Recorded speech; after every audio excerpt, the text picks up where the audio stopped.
வணக்கம், நான் உங்கள் அம்முஸ் வீட்டு சமையல் மோகனா. இன்றைக்கி வீடியோவில் மீன் வறுவல் தான் பார்க்க போகிறோம். நம்ம எல்லாம் தக்காளி, பச்சை மிளகா, கருவேப்பிலை, கொத்தமல்லி அரைச்சி பேஸ்ட்டு எடுத்து தான் பண்ண போகிறோம். ஒரு தக்காளி, ஒரு பச்சை மிளகா எடுத்துகிட்டு கொஞ்சம் கருவேப்பிலை, கொஞ்சம் கொத்தமல்லி, ஒரு ஸ்பூன் இஞ்சி பூண்டு பேஸ்ட்டும் போட்டுக்கலாம். இதுலேயே போட்டுக்கலாம், ஏன்னா தனியாக பேஸ்ட்டு போடணும். இதோடு போட்டு அரைச்சிக்கலாம். நல்லா பேஸ்ட்டாக அரைச்சி வந்துடலாம். இந்த கேப்பில் ஒரு சின்ன துண்டு புளியும் நம்ம ஊற வச்சு கரைச்சி எடுத்து வச்சுக்கலாம். இதை அரைச்சிட்டு அதையும் ஊற்றிக்கோங்க. ஒரு 1/4 ஸ்பூன் மஞ்சத்தூள் போட்டுக்கோங்க. நான் எல்லா மீன் வறுவலுக்குலாம் நம்ம குழம்பு மிளகாத்தூள் தான் போடுவேன், வெறும் மிளகாத்தூள்லாம் போட மாட்டேன். குழம்பு மிளகாத்தூளே போட்டுக்கோங்க. ஒரு 2 ஸ்பூன் போட்டுக்கிட்டு சின்ன துண்டு புளி நல்லா கட்டியாக கரைச்சி வச்சுருக்கேன். ரொம்ப தண்ணி இல்லாமல், ரொம்ப கட்டி இல்லாமல். 1 ஸ்பூன் சால்ட்டு போட்டுப்போம். எல்லாம் ஒன்றா கலந்து விட்டுருங்க.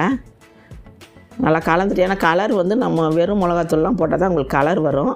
நம்ம குழம்பு மிளகாத்தூள் நல்லா கருவேப்பிலை, கொத்தமல்லி அரைச்சி போட்டால் இந்த கலர் தான் வரும். கொஞ்சம் கொத்தமல்லியும் நம்ம அப்படியே போட்டுப்போம், பொடியாக கட் பண்ணி போட்டுப்போம். கருவேப்பிலையும் கொத்தமல்லியும் அந்த வாசனை நல்லாயிருக்கும் மீன் வறுக்க சொல்ல. நல்லா எல்லாம் ஒன்று போல் கலக்கிட்டு உப்பு காரம் பார்த்துக்கோங்க. நான் போட்ட அளவுலாம் எனக்கு கரெக்டாக இருக்குது. நான் சங்கரா மீனும் சீலா மீனும் எடுத்து வச்சுருக்கேன். இந்த பாருங்கள், சங்கரா மீன் மீடியம் சைஸ் தான், பெரிய சைஸ்லாம் இல்லை, மீடியம் சைஸ் தான். நல்லா காரம் போட்டு வச்சுக்கலாம் எல்லாத்தையும் இதேமாதிரி ஒன்று போல். சீலா மீனும் சின்ன மீன் தான், அது துண்டு போட்டு வச்சுருக்கேன் பாருங்கள். ரொம்ப பெரிய மீன்லாம் இல்லை. எனக்கு கிடச்சது இந்த டைமில் இது தான் கிடச்சி, சின்ன சைஸ் தான். எல்லாம் காரம் போட்டு ஒன்று போல் காரம் போட்டு வச்சுருங்க. தலையெல்லாம் எடுக்கலை, நான் தலையெல்லாம் குழம்புல போட்டேன், அதெல்லாம் எடுக்கலை, வெறும் துண்டு மட்டும்தான். எல்லாம் இதை மாதிரி போட்டுருங்க. ஒரு 10 நிமிஷம் காலை ஊறட்டும். நல்லா போட்டு ஊற வச்சுருங்க. ஒரு 10 நிமிஷம் ஊறட்டும். நல்லா காரம்லாம் போட்டு ஊற வச்சுட்டு ஒரு கடாயை வச்சுருங்க, தோசைக்கல் வச்சுருங்க. ஒரு 2 ஸ்பூன் எண்ணெய், கோல்டுனர் எண்ணெய் தான் நான் எடுத்துருக்கேன். நீங்கள் எந்த எண்ணெய் எடுத்துக்கோங்க. நல்லெண்ணெய்லாம் கொஞ்சம் பொங்கும், அதனால தான் கோல்டுனர். நல்ல தோசைக்கல் எண்ணெய் காஞ்சுதான் மீன் ஒன்று ஒன்றா போட்டுக்கலாம். நம்ம ஒரு 3 மீன் போட்டிருக்கேன் நான்.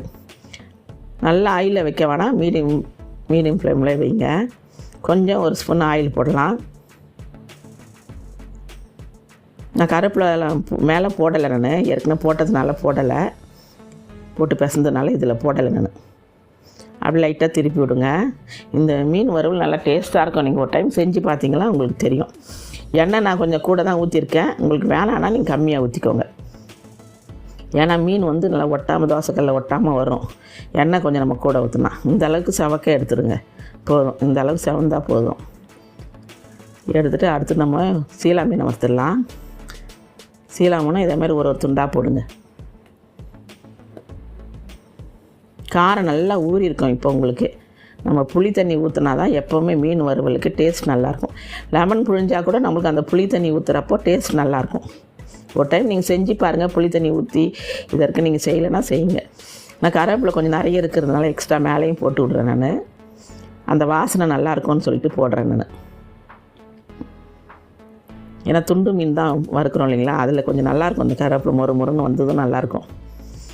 இதுமாதிரி போட்டு வறுத்து எடுத்துக்கோங்க. உங்களுக்கு இந்த அளவுக்கு செவக்க வறுத்தா போதும். இந்த வீடியோ உங்களுக்கு பிடிச்சிருந்தா லைக் பண்ணுங்கள், ஷேர் பண்ணுங்கள். நிறைய சமையல் வீடியோக்கு சப்ஸ்கிரைப் பண்ணி சப்போர்ட் பண்ணுங்கள். தேங்க்யூ.